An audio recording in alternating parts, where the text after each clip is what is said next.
It's March in my allotment garden. It's been pretty windy and wet, but the green leaves of rhubarb are popping up all over our field. On my own plot, hardy alliums like Welsh onions, Egyptian walking onions, and garlic chives are popping up as well. One of my winter projects was using raspberry canes that I just pruned down to create a type of wattle edging along my raspberry bed. It's super easy to do, and I have a video tutorial showing exactly how you wind each one of the canes around pieces of bamboo. I built this last month and it's holding up well. Before the growing season is upon us, I also wanted to finish constructing my last two raised beds. I basically knocked these together using scrap lumber that I had from some previous raised beds. Then I dug over the soil and added a couple of wheelbarrow loads of well-rotted horse manure to the mix. This I just raked over the top as a mulch, and in the top bed I planted a row of gladioli bulbs.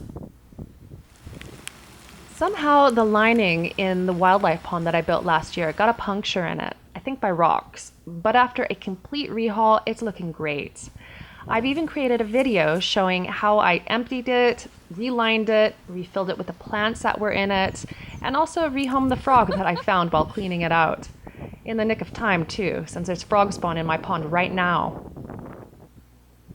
Though it is still a little bit early for me to be thinking about sowing very many seeds outdoors, I did dig in 2 rows of potatoes this week. The first row is a main crop, a purple potato called Violetta. The second is a first early called Pentland Javelin. That second row should be ready for harvesting in June. I've also decided to force my rhubarb this year, and all that means is that I've covered up the crown with something that will keep the interior dark, so that the stems will grow up tall, red, and tender. My allotment is still pretty much looking like a construction zone right now, but within weeks it is going to be green and absolutely bursting with edibles. Because of our cooler temperatures, I start off a lot of my allotment crops in the greenhouse. I begin with garlic in the winter, and then I plant onion sets into modules.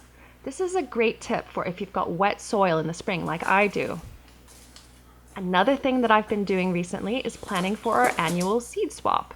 This is the 6th year that I've helped to organize this community event. The idea is you show up with your extra seeds and plants, you organize them onto the table, and then you take what you need. We raise money through a raffle and also a donation bucket, but entrance is free.